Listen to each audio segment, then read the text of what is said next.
Loh, kok Mbah Lurah Durna? Asmane lho.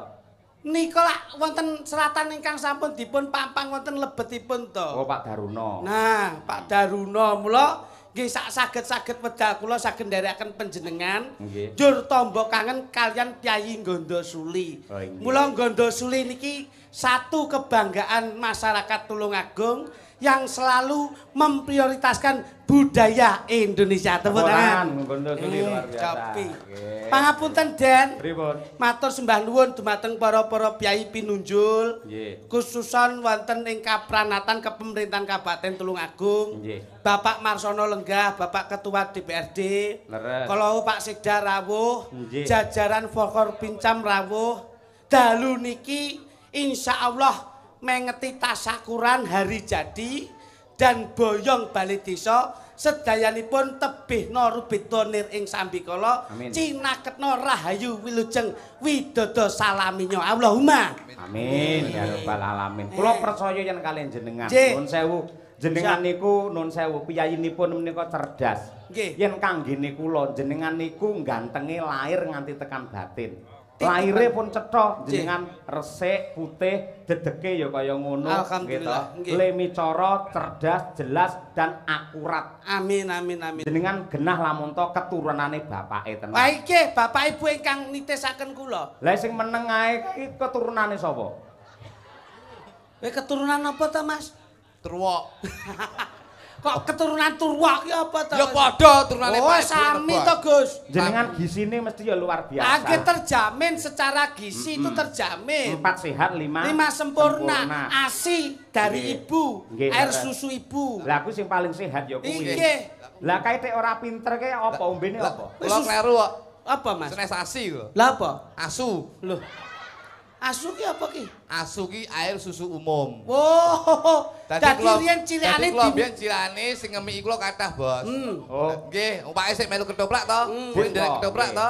Dadi anggere pake buke niku pas main ngeten kula dititipne tanggane dimiki. Nggih. Terus lek niki medal melih kula dititipne melih niku terus dimiki karo tanggane. Sik pertanyaannya, nganti saiki sampean ya sik dimiki wong pirang-pirang ngono kuwi. Loh, pun mboten Mas. Mboten. Wong bedane lak ngeten nek kula niku lak ASI. Nggih. Air susu ibu. Dadi ming sak wong tok. Niki mula wong akeh mula lambene lak rada beda ngeten niki. Ngoten. Jeder-jedere lak benten ngoten. Nggih, nuwun sewu. Mula dalu menika boyongan bali desa. Mas Cahya. Leres. Ingkang waunipun wonten kulon sawah sakniki wonten etane sawah. Leres. Nggih. Berarti ra pindah. Loh. Kok ra pindah piye to?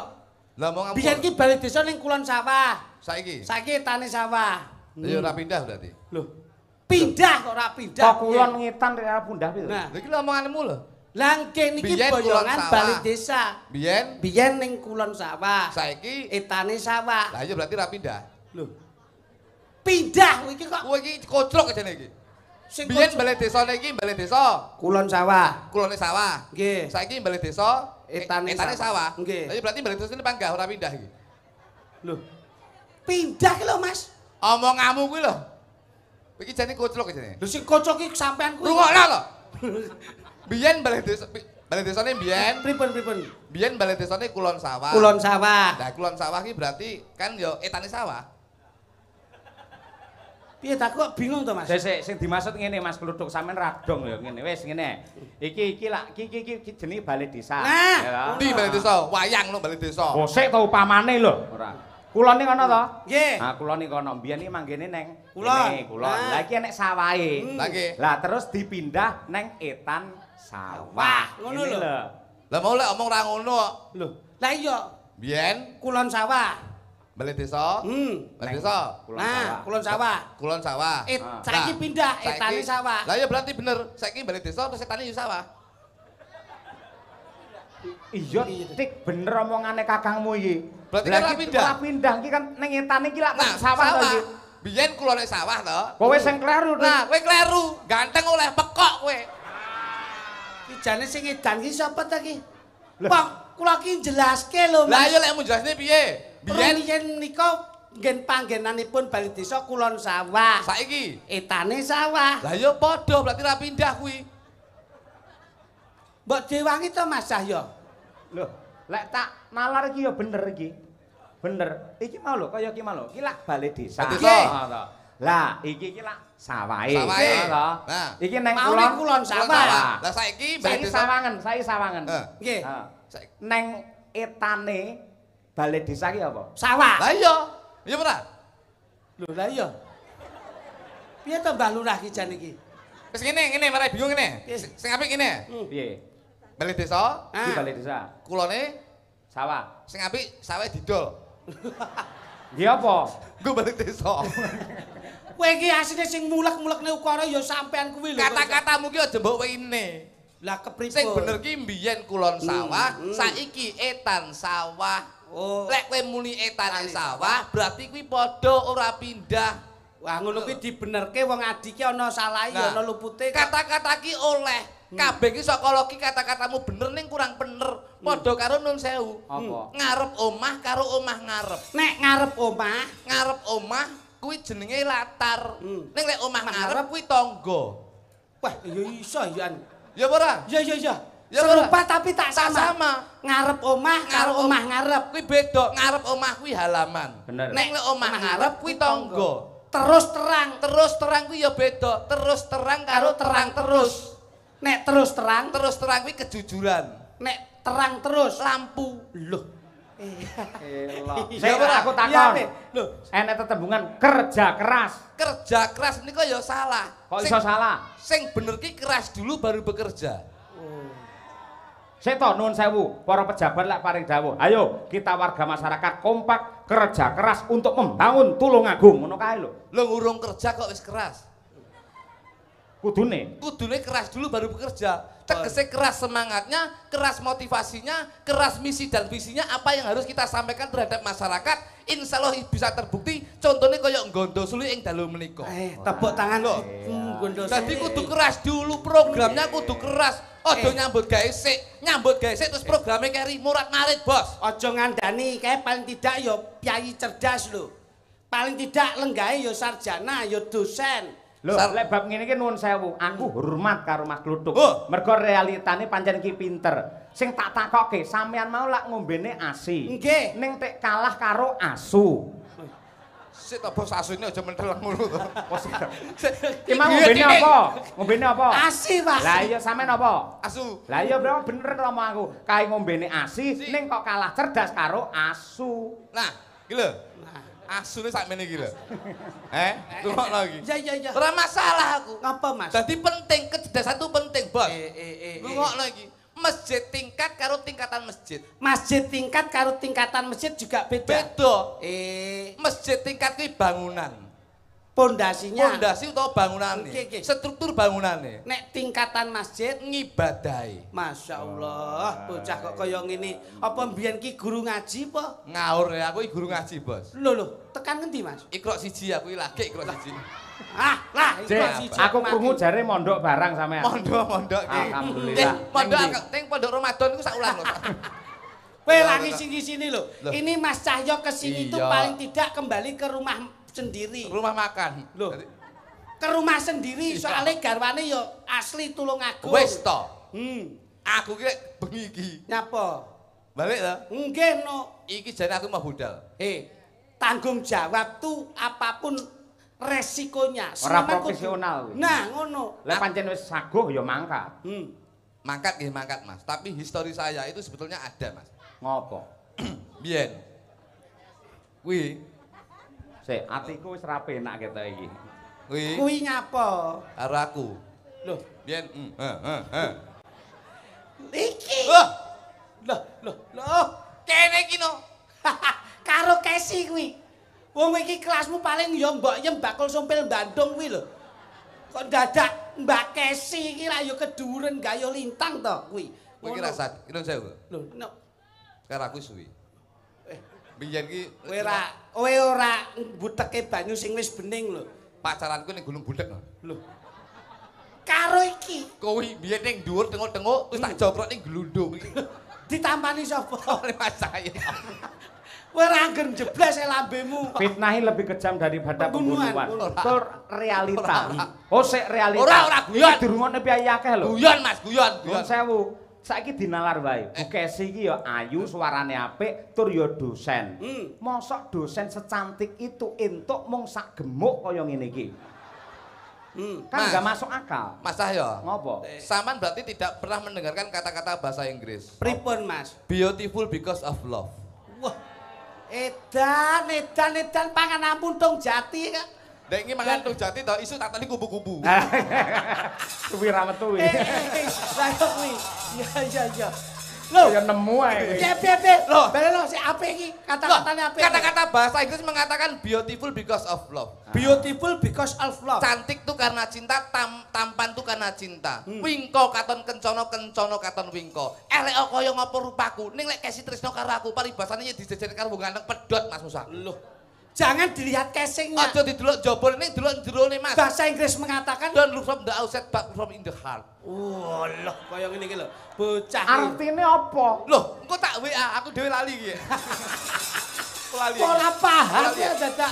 Aku lali. Kemaki iki lho. Ngono lho, Bos. Iya. Ora percaya. Heeh, nggih. Guyon. Ayo. Mas Cahyo ki kagungan rupa, gagah pideksa, ora kurang apa-apa. Ning keluarga sik iso nata, tur sik ngugemi budaya. Lho, kowe arepe nandingi bak-bakan apa? Biyen ki Kesi ya, Nun Sewu. Maaf ya. Nggih. Saya curhat sedikit ya. Jane sing digoleki biyen ki bojo sing elek. Loh.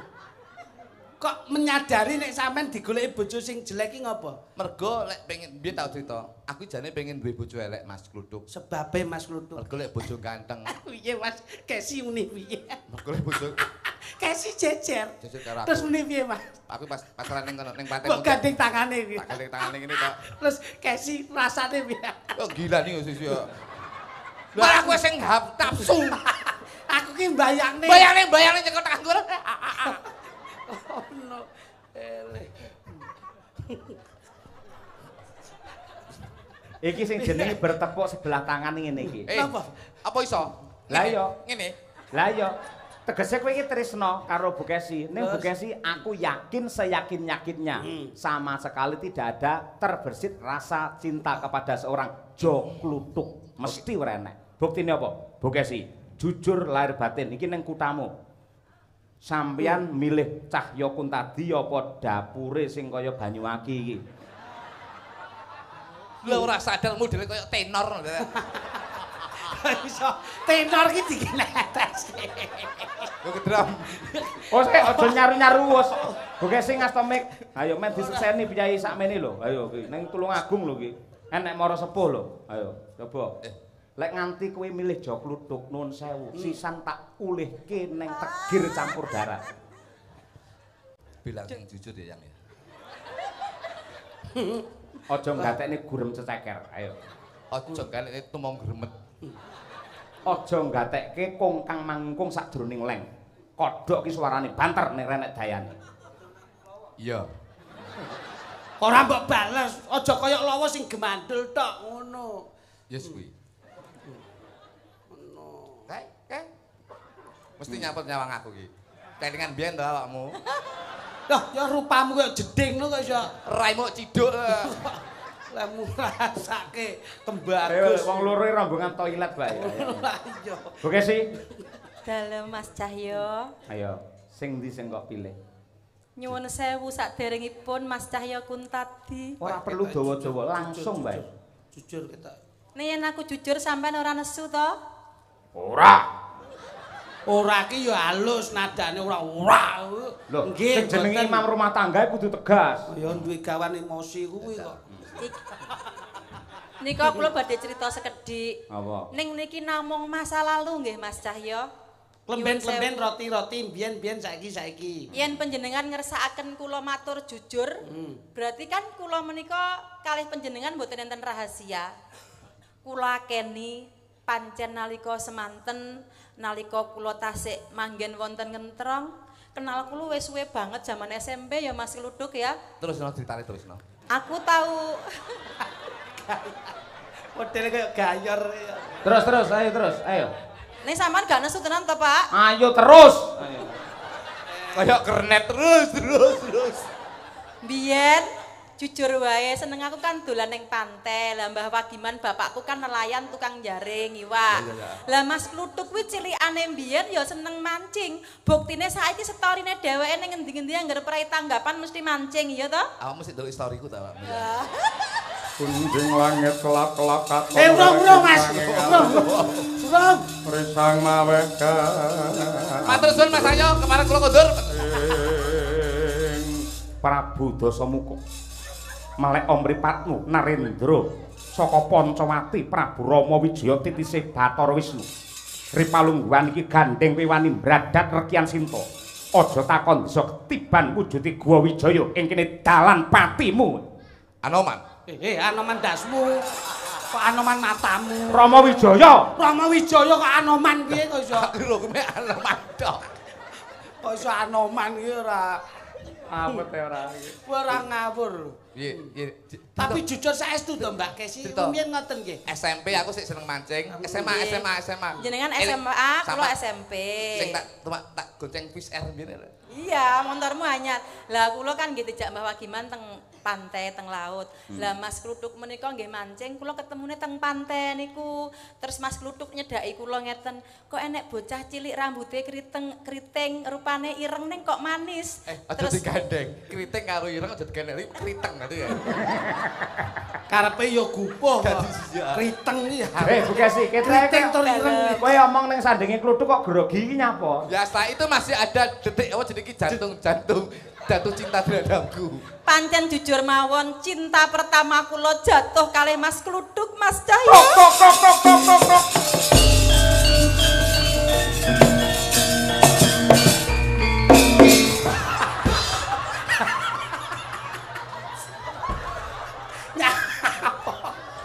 Kok koprol blang nyapa?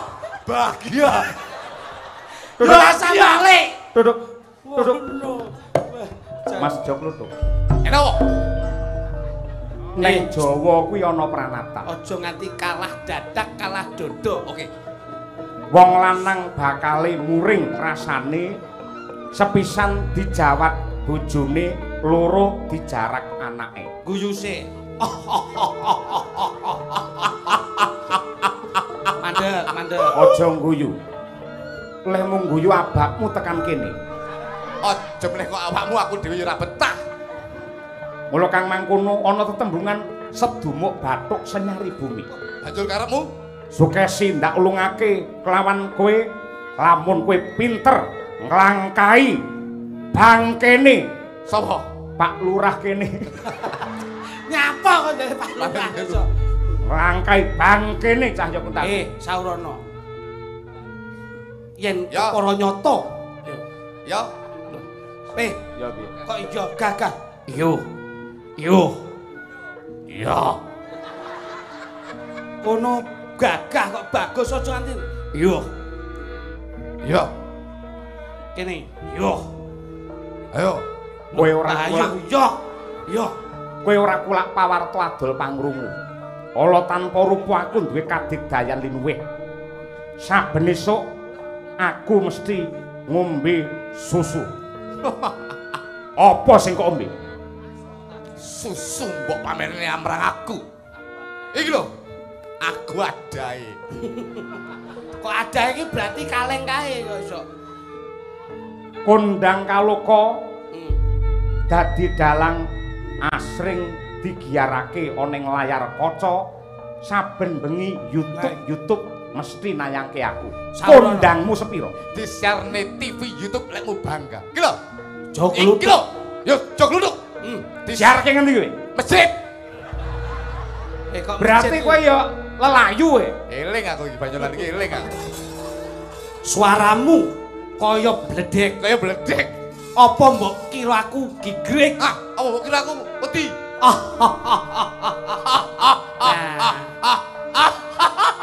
Lho. Yen kepara nyata kowe ora ngerti. Ngerti. Sopo aku? Ayo, aku sapa? Lho. Sopo aku ngono Lho, kritikno lho. Lho. Sopo aku iki sampean kuwi lho. Yen ora ngerti sopo aku. Iki lho. Iki lho. Sopo? Ayo. Lho. Sopo aku dudono? Sopo jenengmu? Pangeran Pangeran Sono Sono, kirik sono kirik. Pangeran ngono ki yo manut. Pangeran Tirtokarna. Tirta kuwi apa? Banyu, Karna. kuping, Rupamu kaya apa? kopok. Ayo digoleki. Ramrata Jayamrata girbuten aku. Sayuta mara saketi urapian kaya njero butan kaya menjangan mati. Ing kene bakal glundong kang dadi sira mati. Sampun! Mas Kluduk! Aja Mas Kluduk! Aja to Mas! Aja perang bapakmu! Mas Cahyo! Mas Kluduk! Tanganmu lho. Tanganmu lho. Loh, lek pengen nyekel tangan yo rene yo. Lah aku dalan ning ndi kene. Lah kempun, sudah posisinya di situ ya sudah. Bukan mukrim nyampi bojoku tangane lho. Mukrim itu kalau di rumah, kalau di sini kan partner kerja, Bos. Ya najan kaya ngopo lan kepiye iki wong Jawa ngerti karo tata krama. Disulke. Moh, Diculke. moh, Ora gelem tenan. moh. Yo, yen ngono, bar iki aku mulih ning omahmu. Nyapa? Bojomu arep tak cekel genti. Cekel. Lah nyapa? Lah ngopo? Wis lemu nek ra umum. Kowe iki yo ora terus nyanyah nyunyang. Mas Kluduk! Ya.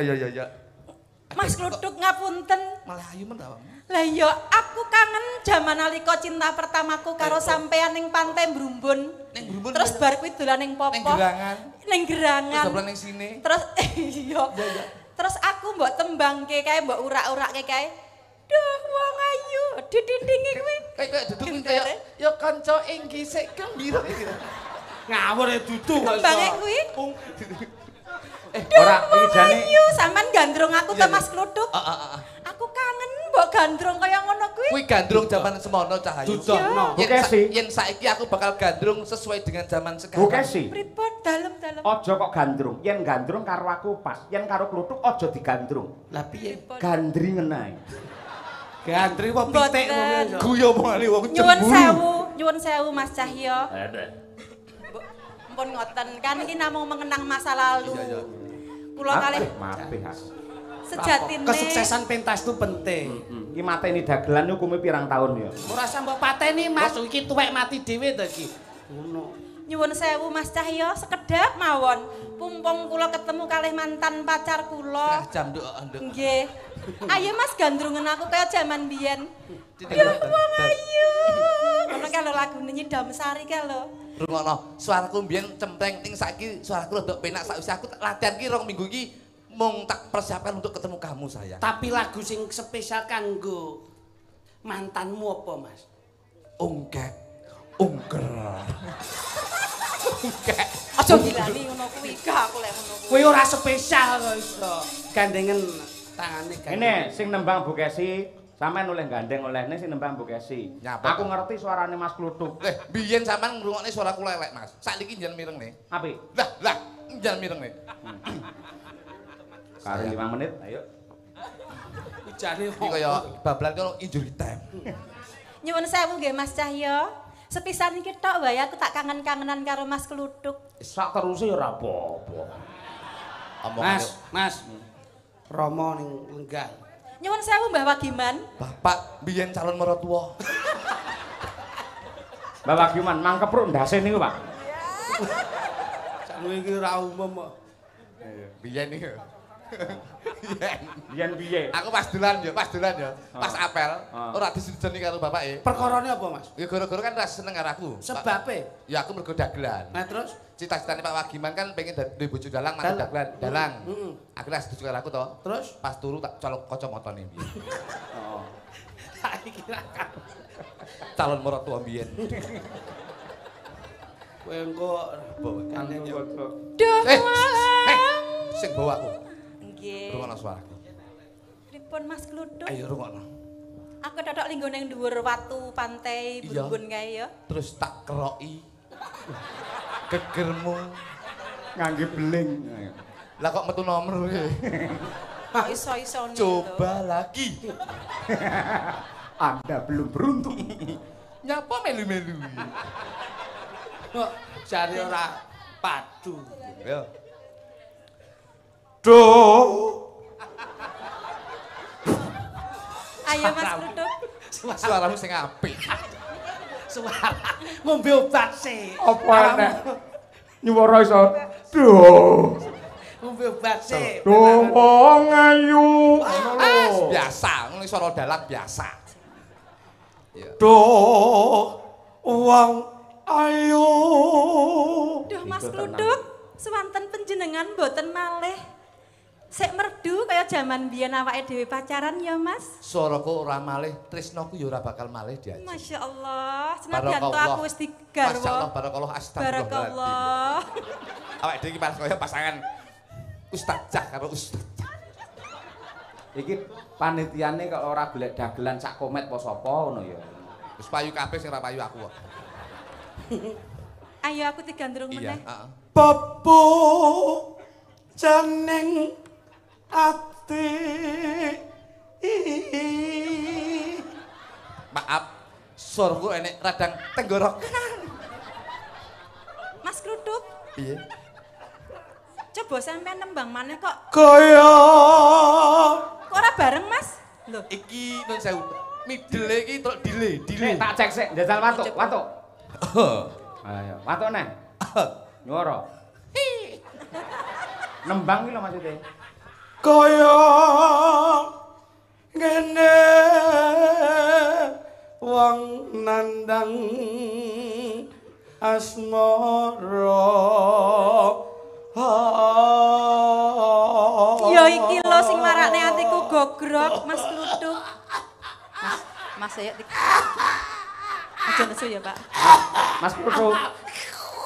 Lek arep mati aja diempet ayo. Ayo. Nah itu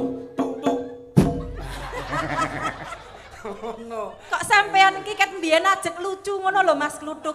Aku ki seneng karo sampean ki ora perkara rupa sing elek sing untune mrongos kuwi ora masalah kuwi. Tapi mergo apa cah? Aku senengku karo sampean iki mergo kesengsem karo siji kelucuanmu. Iya. Keloro kejujuran hatimu, kesabaranmu, wong ora tau nesu. Iya. Beda yen duwe bojo dalang ganteng. Ning omah cepak muringe Mas Kluduk. Sebabe Umpama aku duwe bojo dalang tak biacok geger ya, Nduk. Umpama aku, yen sampean kan sabar, aku paham. Nggih, aku sabar. Kuwi masa Tutup lalu. ya sayang ya. Ayo digandrung meneh. Duh dewa Jawa Takung welas somring awak mami. Sik to. Sik Bekesi. Dalem, Bekesi, dalem, sampean dalem. tak kandhani. Pripun, Kudu kok pripun? gatekne kanthi permati. Nggih. Jenengan prese to Pak Sekda wau ngagem udeng Nggih. ciri khase Piyayi Tulungagung. Leres. Bagus apa ora? Ganteng Pak Sekda menika. Blangkonan ganteng to? Pantes paseh. Kluthuk sawangan bareng ngangge blangkon. Ya Allah, kaya takir. Takir apa-apa sing penting aku selalu mbok pikir cah. Pancen pinter tenan kok iki mantanku. Besok Maafkan aku kapan katakan Lho kok ora bareng? Alah tibake. Dile. Sik to. Coba Mas Klitik kalih Mas Kluduk Sik, jejer. Mas Klitik madhep rono, aja madhep mungkur. Ayo. besok kapan katakan Ora ngene, madhep ning ngarep kabeh. Lek Mas Klitik mingkem berarti ya suarane kluduk tenan. Ji ro lu.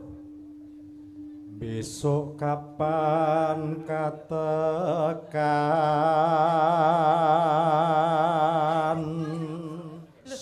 Suaraku pancen iso mulah malih. Kok mirip kaya Mas Taslim? Sampan rungon-rungonen. Ya, Mas Taslim coba aja nyuwara. Taslim? Besok kapan katakan? Mas Taslim diam, Mas Klitik diam. Oke. Ji ro lu. Jejer lan wong ayu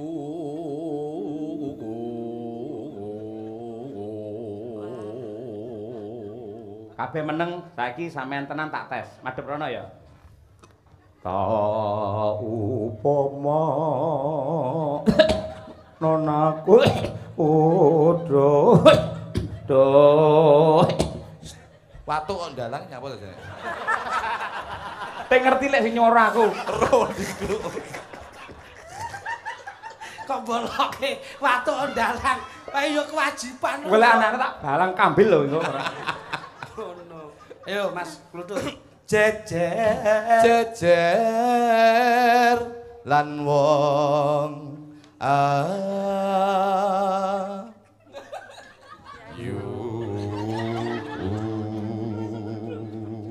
Coba, sampean rakangan karo suaraku to. Aku pengen ngrungokne suaramu diajeng. Diajeng. Guyumu Kaya-kaya iso ndudut, kaya bisa ndudut tekku. Atiku. Atiku. Iso ndudut tekku. Lah ya atiku priye tekku? Oh iya, ning ati. Diajeng. Sak kedeping netramu. Kaya-kaya bisa nglilihke katresnanku. katresnanku marang kowe. Pancen kaya ngono Mas. Coba tindak sak pecak kedeping netra jumangking suku kaya-kaya ketok-ketokan esem lan guyumu diajeng. Ngono. Winong nawang sih mara gage madhep rene. Nuwun sewu. Endi drijimu kaya apa? Drijimu ana pira? Aja gelem, Nduk. Kenapa kok sebabe driji 5 kuwi digawe pisah-pisah? Dados pundi, Pak? Lah, begar ngene. Begar sing tangan kae. Oh. Begar. Madhepe ngene. Nah, pamrih men awake dhewe iso ngene. Aku yo iso. Kuwi ra iso drijine gur papat tok kuwi. Ayo Mas Kluthuk. Anu iki dolan tukul sitok nang. Sapa mong drijine papat sapa? Lah pira? Drijine iki 7 kok. Kok iso? Delon hitungan deh. Ya, drijine 7 kok papat. Kok iso 7? Delon jitek 2 3 4 5 6 7 lho 7 tok. Domongi kok. Oh kok Mas 10 lho. Lho. Lah kae papat nek 7 lah ya wis untung to kok iso. Sira lu 4 6 7 8 9 10 rek. 7 kuwi. 10. 7 delon ngene ya to. Jitek 2 3 4 5 6 7 ki lho. Domongi 7 kok iso. Mosok rene kelong 3. Wah, aku 7 ora apa-apa. Lah nyapa? Drijimu kakean kok. Genep 10. 11. 10. Deloki. Lah, itu kan Jiro lu patmo. 5 lagi. 5. Iki. 10 9 8 7 6. 6 karo 5 11. Drijimu 11 tak ngono iki. 10 Mas. 10. Ngengkel iki. Loh, domongi kok. Jiro lu patmo. Sigana pira iki? 5. Lagi 10 9 8 7 6. Pira? 6 karo 5. 11. Nah, 11 lek pengen 12 tambah lagi. Yo bleset tuh. Suaramu piye diajeng? Iya. Aduh wis mepet. Kok sampean lucu banget ya. Sampean nang ndelok jam. Kok sampean lucu banget wong loro iki. Iya. Lucu tenan. Iya ya. Ngipur aku. Aku aja mbok tinggal Mas Kluthuk. Mas Kritik. Aku tetep kudu ninggal awakmu. Aja. Aku ninggal awakmu. Aja. Lah kok ninggal apa? Kalau wis ngenteni aku. Ayo ngenteni ora karek sithik diajeng. Upama niku nakoda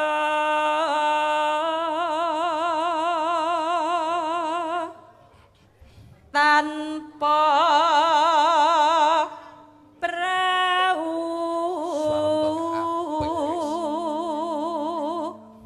sasat sarah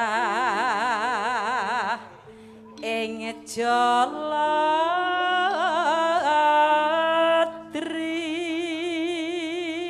Mas Kluthuk. Ben kompak bareng no. Ya. Jare serasi bareng. bareng ya Mas. Nyidam sari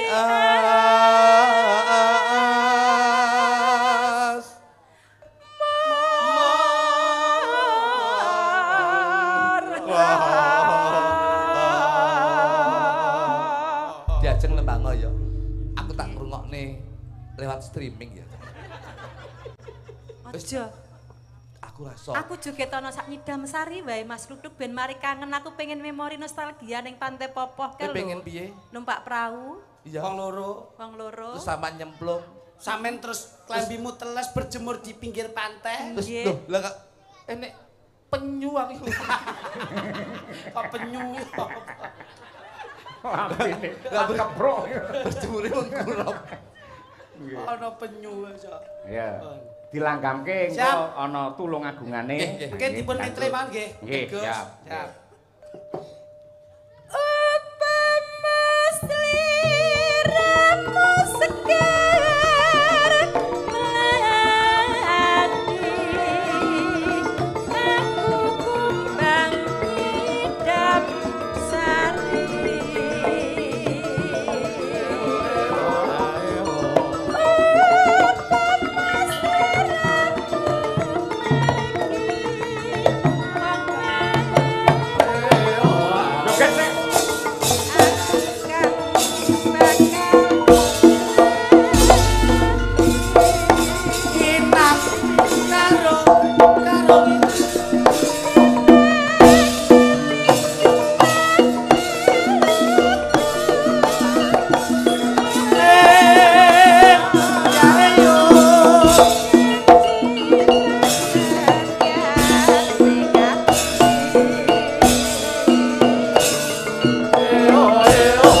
Dalem janipun kathah kirangipun anggenipun kula sowan wonten Gondosuli. Oh jelas. Nanginga krana kanthi jejibahan ingkang dalu menika kula nggih ngayi kewajiban wonten Kediri. Nggih.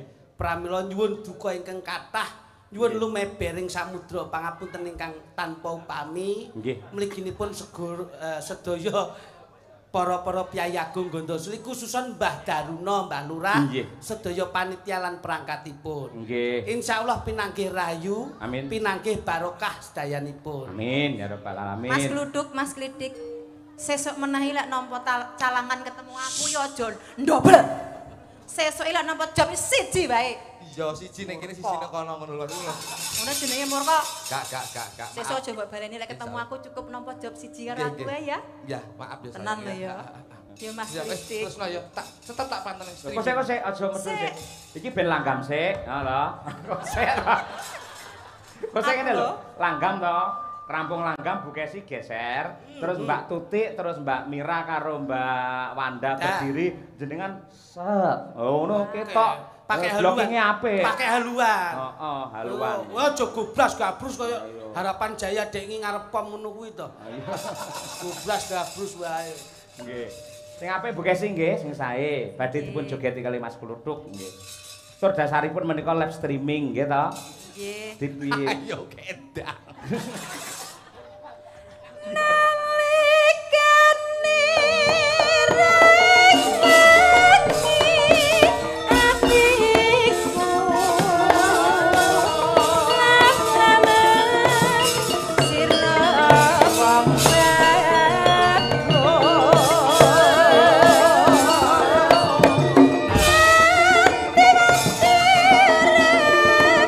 Mas kembang kangen Mas nggih.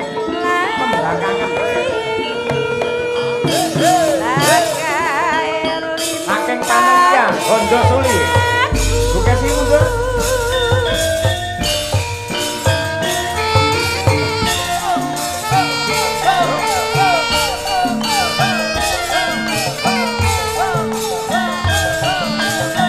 Bintang duduk.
Tembang menika dipun pundhut dening kru panitia Gondosuli. Nggih. Ingkang ngersakaken sesideman podang kuning kalian tembang kangen. Ya, Lah, ugi kula aturaken dumateng Dinas Keluarga Besar Dinas Kebudayaan dan Pariwisata Kabupaten Tulungagung, Mas Bayu lan ugi Mas Dunung. Salam hormat dumateng Pak D Kasdi. Ya.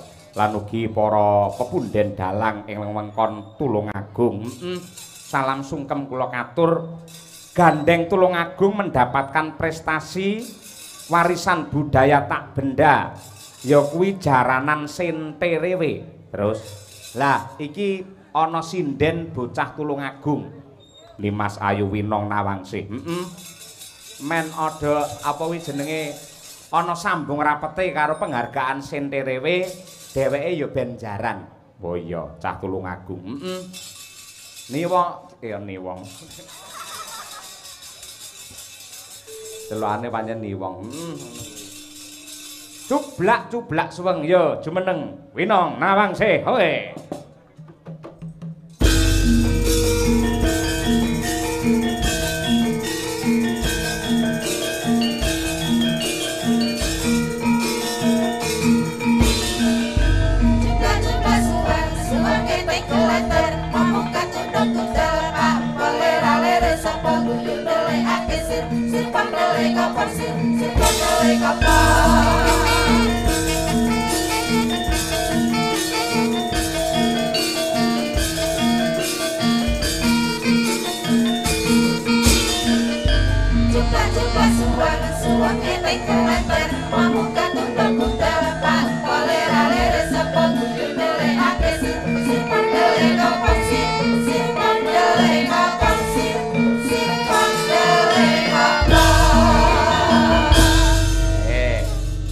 Nyaosi pirsa dumateng sedaya para lenggah, para pamirsa ing wewengkon Tulungagung, nembe kemawon kala wingi wonten perlombaan sinden tingkat nasional dan yang menjadi juara satu adalah putra daerah Tulungagung nenggih Limas Ayu Winong Nawangsih. Tepuk tangan untuk prestasi Tulungagung. Terima kasih. Hadiahnya piro nduk wingi nduk? Iya adalah. Ada ya? Adalah. Syukur sampean iso dadi juara. Iya, terima kasih. Atau mah entuk piolo. Buatan Pak, tidak di piolo. Ning jangan berpuas diri, jangan berbangga diri, kuwi malah dadi pamecut supaya sampeyan saya sregep anggene nyinau sinden, supaya iso ngangkat harkat martabate Piyayi Tulungagung. Ngono. Nggih, pangsunipun Pak. Nggih. Yo dibawani. Nah, ninggal katresnan. Ya. Nggih ngurmati mau Senterewe sing wis entuk penghargaan. Ya, Ya, Nduk, Pinong. Jaranan dangdut kreasi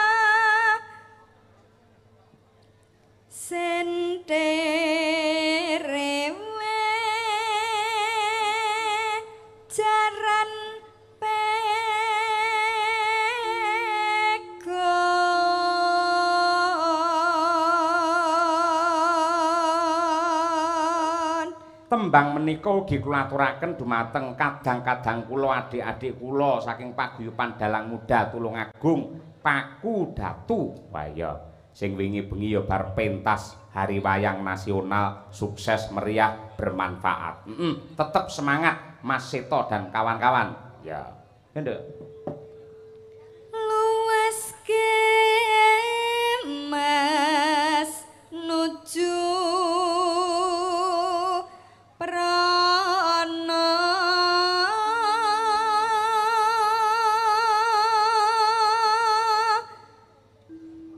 pinter agawe prangto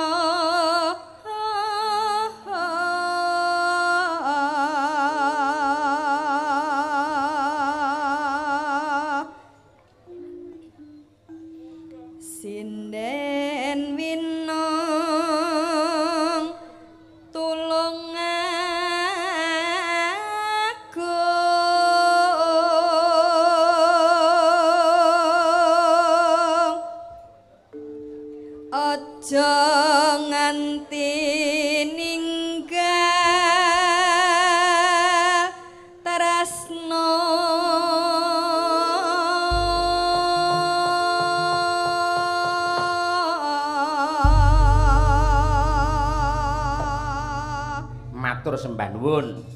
Yo, sepisan di garap dangdut, kedua jaranke. Yo, diaturake. Winong Nawangsi. Yo. Nganti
untuk Winong Nawangsi. Sing trompet sinten niki? Sinten?